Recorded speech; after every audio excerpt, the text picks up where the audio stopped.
It's not magic. It's C-Trans T. Temperature sensors and transmitters for all application requirements.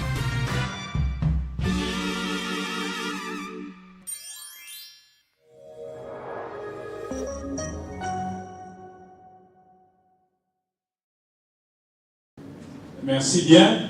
Ici, vous voyez qu'on a moins d'instruments par rapport aux instruments qu'on a découverts sur le microfilm. C'est ces différents instruments que nous allons parcourir. On va faire un peu d'historique.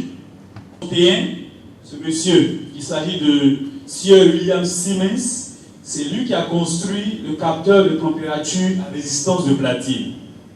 Pour dire qu'il y a bientôt plus de 160 ans donc, que Siemens est dans l'instrumentation. Donc, nous parlons de ce dont nous savons. On aura donc au sommaire les bases de la température. Ensuite, les différentes applicabilités pour la gamme donc C-Trans T. On va parcourir à vol d'oiseau les différents types de transmetteurs de température, notamment les TH, les TR, les TF et les T280. Donc, je vais vous inviter à suivre attentivement afin donc de pouvoir déceler dans ces différentes gammes vos différents besoins. À la base, étant donné que Sir Siemens a créé donc le capteur de température, le nom c'est PT100, PT100. Ici donc pour rappel, la PT100 est une sorte de température à résistance de platine, et d'où le nom PT pour la platine. Et le 100 tient du fait qu'à 0 degré, si vous suivez avec moi ici au gras, cela correspond à la mesure sur de résistance de son de platine à la valeur de 100 ohms, d'où le terme PT100. Toujours pour rappel, il est bon de savoir que nous avons deux grandes classes de PT100. Les PT100 de classe B, ce sont les PT100 de classe standard. Ensuite, on a les PT100 de classe A. Les PT100 de classe A sont encore plus précises. On témoigne donc la courbe d'évolution des erreurs des différents types de PT100. En bleu, vous avez la courbe des erreurs des PT100 de classe A pour une plage de température allant de moins 200 à environ 650 degrés. Et en rouge, la courbe des erreurs des PT100 de classe B, les classes standards donc, pour une température allant de moins 200 à environ 850 degrés. Nous poursuivons. Il faut dire que ce qui concerne la gamme Siemens, nous avons les modèles, le 7MC 8005 et le 7MC 8016 Clamp-On, qui eux sont de classe A. En standard, un modèle donc du 7MC 8005, afin de vous le présenter, c'est le modèle donc qui est là. Il va vous le présenter. Donc à la pause, vous pouvez donc passer pour le manipuler, voir sa solidité, sa robustesse. Et il est également très précis parce qu'il est de classe A. Après cela, nous allons voir donc les thermomètres à résistance. Ici, nous avons le capteur PT100 qui est monté donc sur un transmetteur de température qui est alimenté. Et le transmetteur va donc convertir cette résistance en valeur de courant en un signal 420 mA. À l'intérieur de la PT100, nous avons donc la résistance qui est dépendante de la température. Et donc c'est cette valeur de résistance qui est convertie donc par le transmetteur de température en un signal 420 mA. Cependant, par moment, nous avons donc les deux câbles de connexion. Ces deux câbles de connexion ont des résistances elles-mêmes. Et donc ces valeurs de résistance-là, s'ajoutant parfois à la résistance dépendante de la température, induisent donc des erreurs dans la mesure. Donc, pour corriger cela, il vous faut donc choisir, avec Siemens bien entendu, le type de connexion. Si donc le type de connexion peut nous permettre de faire la correction adéquate, il nous faut donc voir maintenant les différents types de connexions. Et le type de connexion à 3 fils, c'est le modèle standard généralement utilisé. Ici, on a la possibilité donc de compensation. Et on finit avec le modèle, donc le type de connexion à 4 fils. Ici, la mesure est précise dans la mesure où on arrive donc à corriger toutes les erreurs dues à la résistance donc des câbles. Ainsi, la résistance RT dépendante de la température est transmise fidèlement donc au transmetteur et ce transmetteur va convertir cette résistance en un signal de 4 mA pour vos différentes applications. Nous allons donc voir la composition des capteurs transmetteurs de température, plus précisément le modèle donc, que Siemens nous propose. Nous avons ici l'insert, qui est le capteur donc, PT100 en question. Là, nous avons le transmetteur donc, de température pour la conversion du signal. Et ici, nous avons ici la tête du capteur, et là, nous avons le doigt de gant. Et donc, dans le principe, la PT100 qui est là est insérée dans ce tube de protection qui est le doigt de gant, et nous avons ici le transmetteur de température qui est donc dans la tête du capteur. Et l'avantage donc de ce système, c'est que nous n'avons pas besoin d'interrompre le process pour, par exemple, réaliser l'étalonnage. On peut donc retirer directement l'insert. Si nous avons besoin d'enlever, par exemple, de changer le transmetteur de température, on peut l'enlever également sans avoir besoin d'interrompre le process, dans la mesure où la sonde vient déjà avec donc un doigt de gant. Donc c'est un des avantages que Siemens donc, vous propose. Si vous avez des installations où vous voulez donc y mettre des sondes de température, des capteurs transmetteurs de température, et que vous n'avez pas les doigts de gant, nous proposons des solutions. Nous avons parcouru. Ici, nous avons le montage de tête. Le montage de tête, qu'est-ce que c'est? Nous avons le capteur de température, et là, nous avons le transmetteur de température qui est monté dans la tête du capteur. Donc ici, vous voyez le transmetteur de température ici. À côté de ça, nous avons le montage sur rail. Ce que vous voyez là, c'est bel et bien le transmetteur de température qui est donc adapté. Il est monté donc dans une armoire. Il peut être donc très éloigné du capteur de température. Et donc, c'est le montage sur rail. Montage sur terrain. Donc, le capteur, il est là. Le transmetteur, là, il est à l'intérieur de ce boîtier. Et donc, ce boîtier, il est très robuste pour les différents environnements assez difficiles, agressifs. On va le voir un peu plus en détail devant. Voyons maintenant les différentes applications de ces produits. Ici, nous avons cette cuve. Nous sommes ici dans le domaine agroalimentaire. Et nous avons 3 capteurs transmetteurs de température. Et montés donc pour la mesure de la température à différents niveaux dans la cuve. Le niveau haut, le niveau moyen et le niveau bas. À côté ici, c'est une centrale électrique. Et vous voyez que les solutions Siemens sont toujours utilisées. Et là, nous avons donc des rangées de transmetteurs de température montés dans une armoire. On aurait pu donc les remplacer même par des TR. On va donc passer à un petit questionnaire. Je sais qu'il y a des robus et des rompus parmi vous. Qu'est-ce qui est mesuré ici? On va donc s'adonner à ce petit exercice. Qui est mesuré le prix, c'est la température qui est prise directement sur la tuerie. Donc là c'est... Non, voilà. Ah, donc ici, c'est le capteur de température qui est monté. Très bien, merci beaucoup. Parmi ces deux-là. Parmi ces deux appareils, Oui.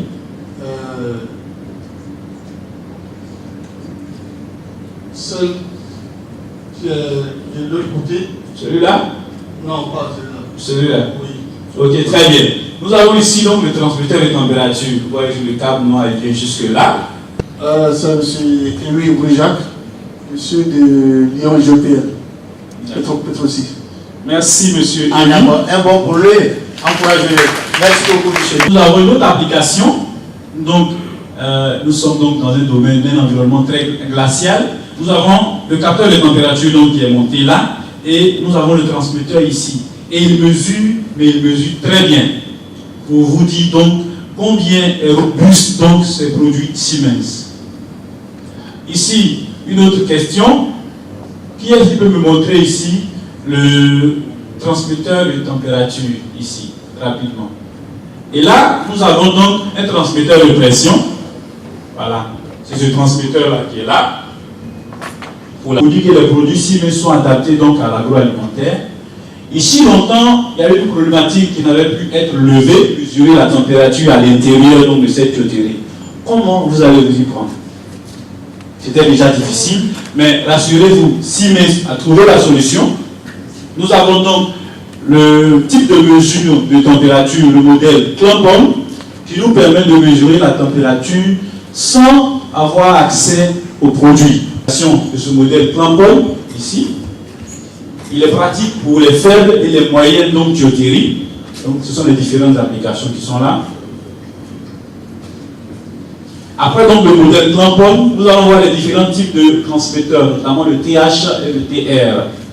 Le TH100 est un transmetteur de température de tête, il est basique, il est monté uniquement sur les sondes PT100. Le TH200 il est universel, il peut être monté donc sur les résistances thermodynamiques, et également sur les thermocoupes.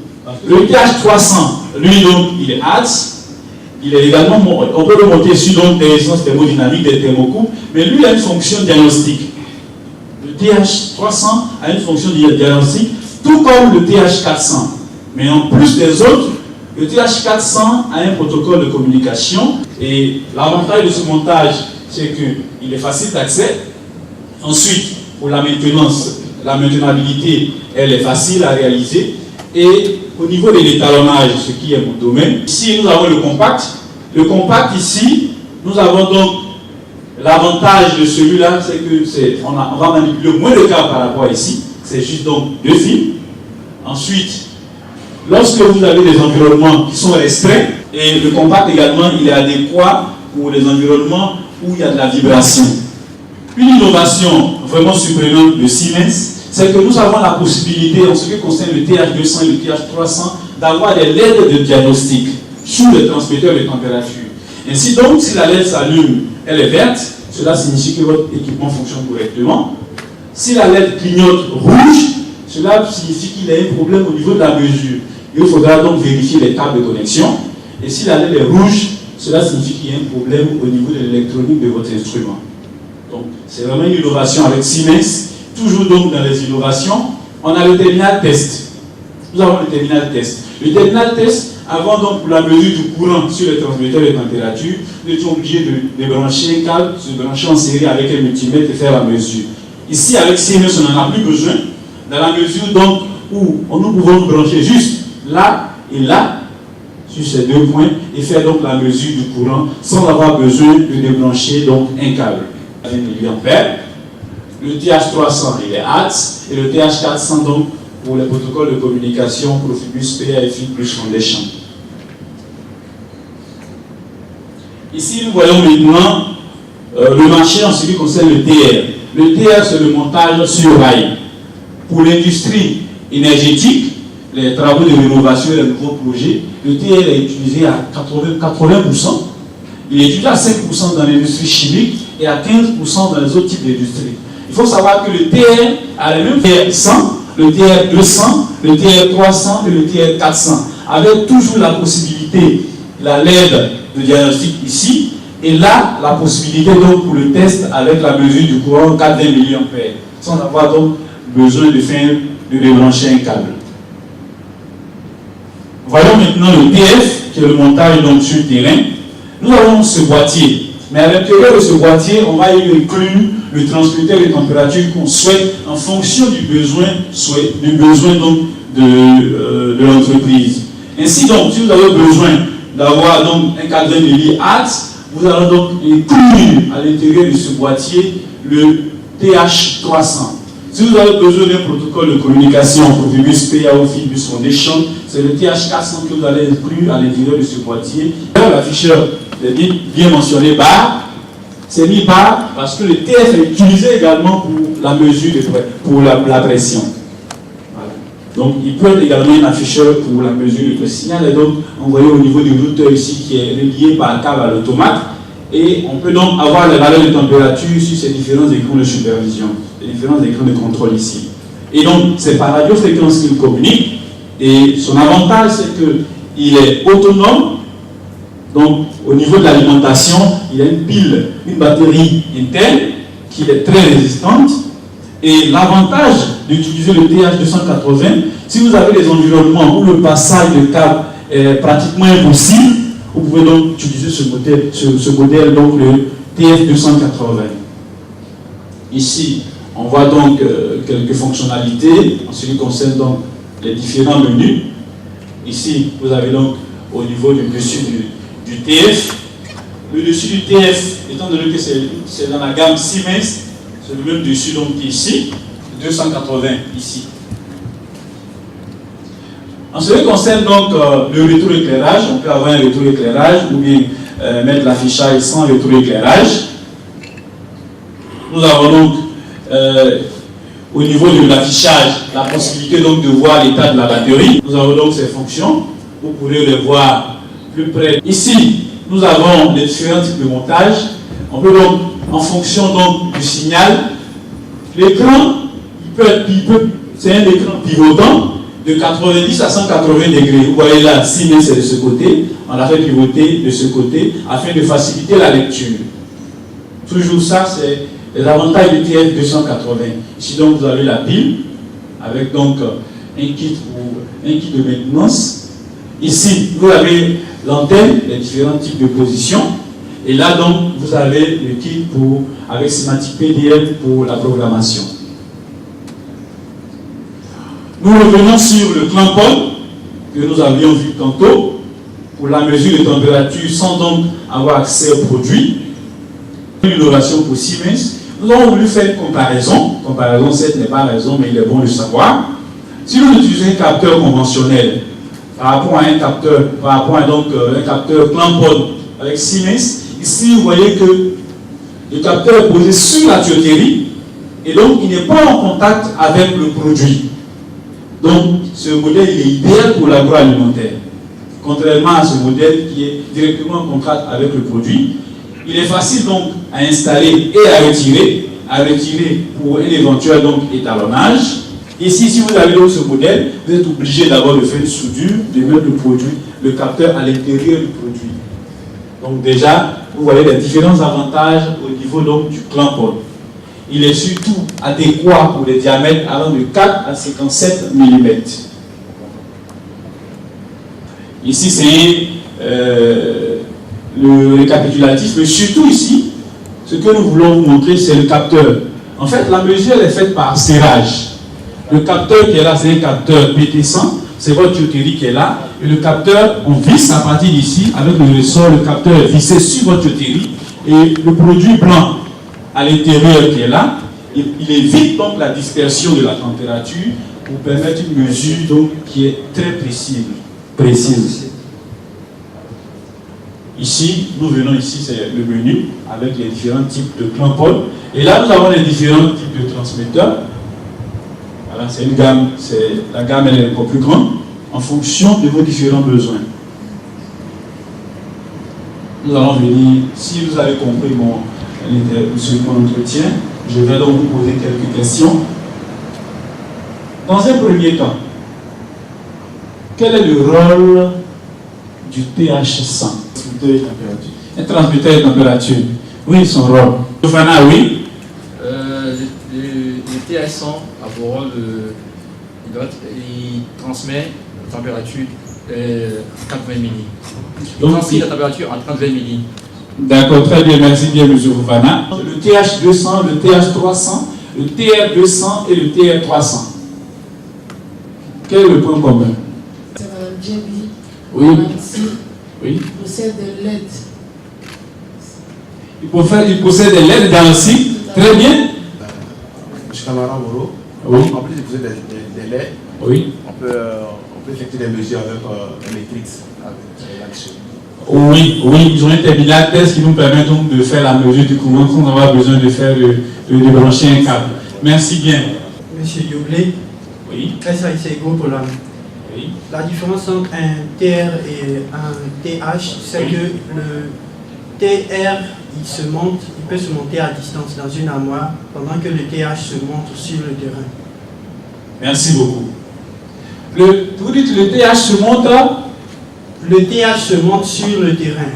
Le TR, ou plus précisément sur le terrain. sur l'équipement en question. Quel équipement? Sur le transmetteur. Oui.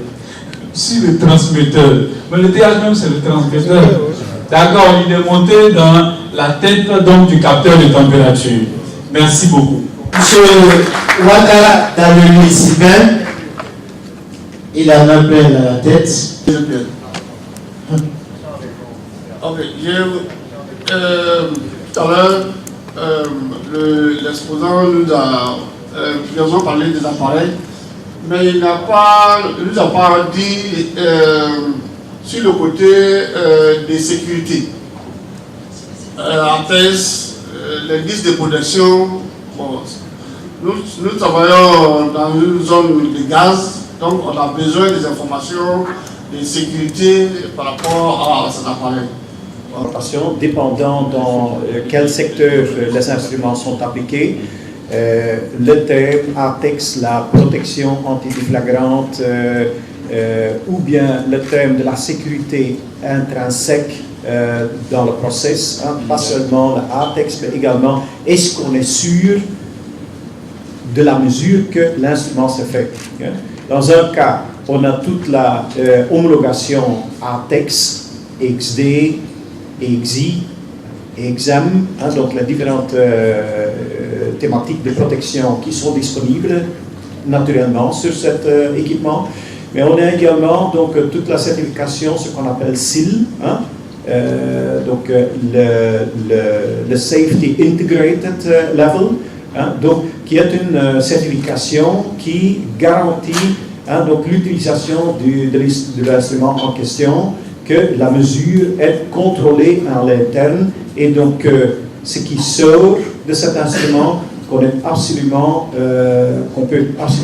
faire confiance donc, dans le processus. Donc ce sont deux thèmes qui sont extrêmement importants donc, dans le secteur du chimie, dans le secteur du pétrole et du gaz, où vous êtes naturellement confronté avec des situations qui peuvent être potentiellement très dangereuses, dites explosives.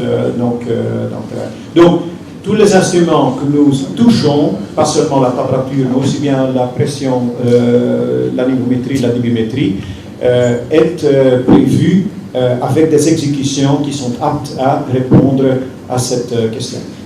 Donc, quelle est la marge d'erreur de mesure de la température?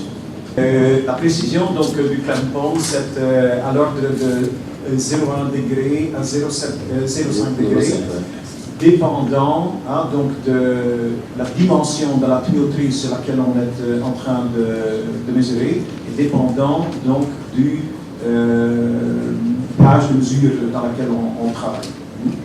Mais donc c'est une mesure qui est à une précision donc qui est comparable à ce que vous avez donc avec un capteur normal, donc un capteur donc, de la classe A. Moi c'est Henri Aka, Global Control Working. Donc pour le Clapcon, quelle est la dimension en fait? Je ne sais pas, la dimension de la tuyauterie. Et puis la dimension de la tuyauterie. Et puis l'environnement. Est-ce que c'est adapté à tout environnement? Maintenant, deuxièmement, juste un peu relatif à je connais. En début de séance, vous ne nous avez pas donné les indices de sécurité. Nous sommes dans une salle fermée. Quels sont les points de secours, points d'entrée? Est-ce qu'il y a des extincteurs? Est-ce qu'il y a des toilettes? Rien n'a été dit à ce niveau. Donc, voilà. Donc, il faut d'abord la première question. Pour la dimension de la tuyauterie pour l'utilisation du clampon. Merci. Oui. Je suis chargé du suivi de fonctionnement des puits pétroliers. Oui. Et la présentation de mon jeune frère m'a intéressé à plus d'un titre. Oui. Par contre, j'ai quelques préoccupations que je voulais exprimer. Merci. Quand par exemple vous allez dans la zone de Vridi, d'accord? Il y a des moments où vous sentez des odeurs. Oui. C'est en fait l'expansion du gaz acide qu'on appelle le H2S. C'est un gaz qui attaque les poumons.